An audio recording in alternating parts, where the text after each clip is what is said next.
Suasana pemakaman di Desa Pesanggerahan, Kecamatan Sukawening, Kabupaten Garut berlangsung sangat haru dan berlinang air mata.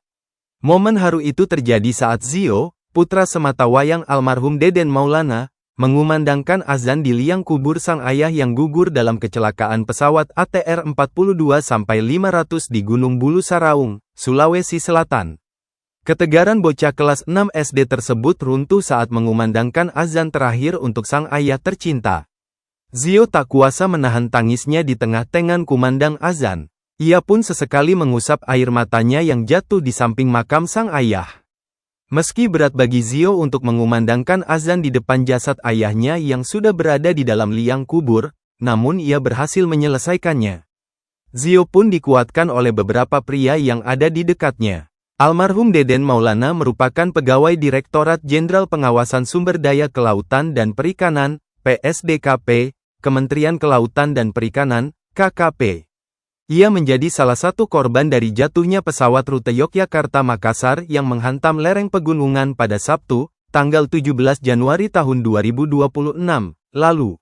Deden jadi korban pertama yang jasadnya ditemukan oleh tim SAR di Gunung Bulu Saraung. Setelah teridentifikasi, jasad Deden kemudian diantarkan ke kampung halamannya di Garut.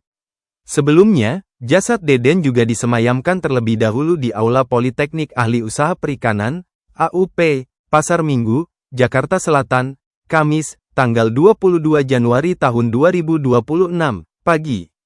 Dalam upacara penghormatan terakhir yang dihadiri oleh seluruh jajaran pejabat KKP, Zio melangkah maju dengan langkah kecil namun tampak mantap.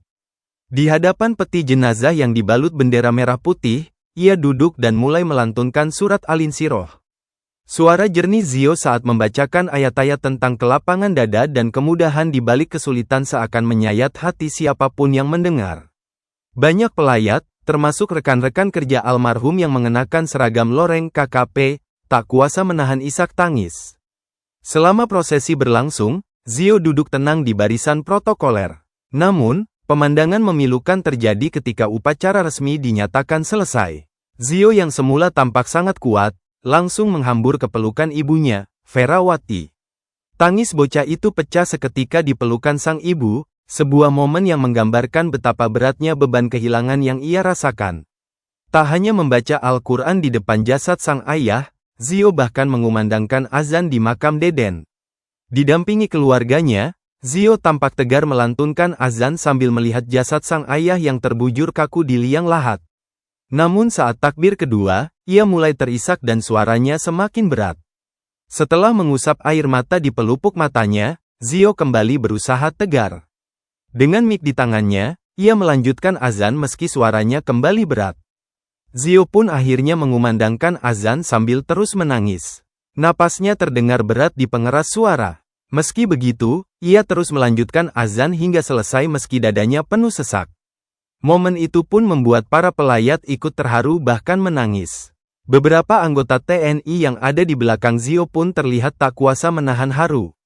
Hingga berita ini diturunkan, total sudah seluruh korban pesawat ATR-42-500 berhasil ditemukan oleh tim SAR.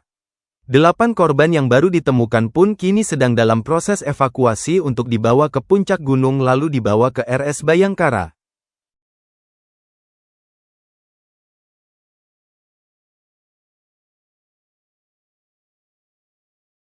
Download Tribun X sekarang, menghadirkan lokal menjadi Indonesia.